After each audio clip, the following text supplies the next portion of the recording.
যারা যারা এই আমলটি করেন তাদের আল্লাহ এত বেশি দান করে থাকেন যে মানুষের চিন্তাও কাজ করতে বন্ধ করে দেয়। এই আমলটি করুন, এর থেকে ইনশাআল্লাহ সারাদিন আপনাদের পেছনে রিজিক দৌড়াবে।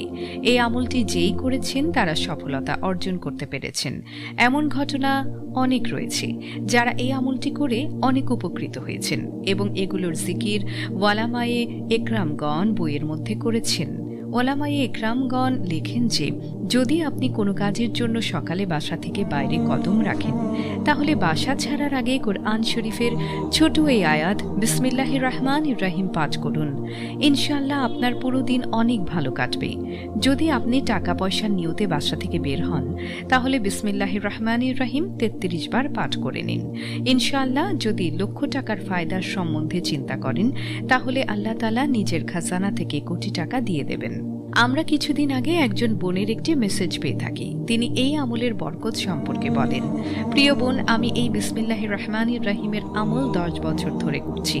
আমার বাসার অবস্থা দেখতে দেখতে বদলে যায়, দারিদ্রতা দূর হয়ে যায়, ঈমান মজবুত হয় এবং নেক সন্তান আল্লাহ তাআলা দান করেন। আমি এই আমলটি অনেক মানুষকে পাঠ করার জন্য দিয়েছি। তবে আমার একজন বান্ধবী আমার কাছে আসে। আমি পেশায় একজন শিক্ষক, তার স্বামী আর্মিতে আছেন। তার জীবনে অনেক ধরনের সমস্যা ছিল।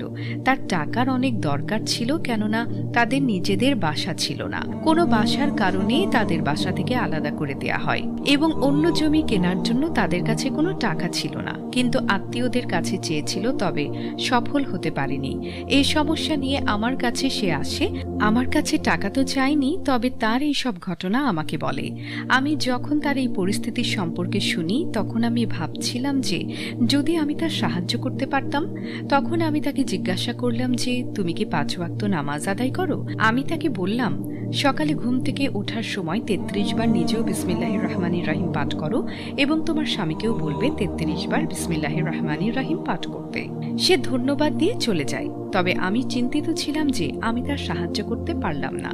কিছু মিনিট পর মাগরিবের আজান হয়ে গেল। আমি ওযু করে মাগরিবের 3 রাকাত ফরজ নামাজ আদায় করলাম এবং আল্লাহর কাছে দোয়া করলাম যে হে আল্লাহ, আমি জানি না সে কোন নিয়তে আমার কাছে এসেছিল। ইয়া আল্লাহ, তুমি তার সাহায্য করো যার কেউ সাহায্য করছে না। কিছু কুদরত দেখিয়ে দাও যাতে আপনার প্রতি তার বিশ্বাস আরো দৃঢ় হয়ে যায়।